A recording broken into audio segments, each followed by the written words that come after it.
Welcome viewer, I am Murugan. This video tutorial describes how to enable night light settings on Windows 10. Click Start button, Settings.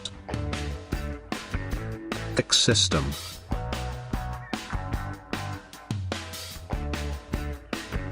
Turn on night light.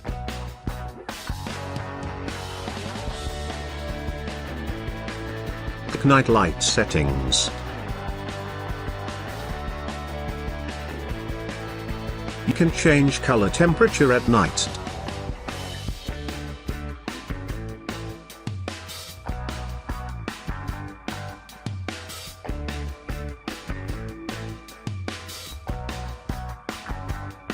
You can change schedule night light.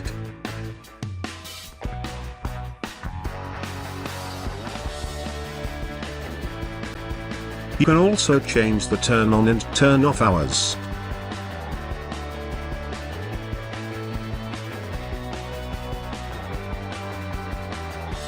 I hope this video tutorial helps to you. Please like, share and don't forget to subscribe my channel.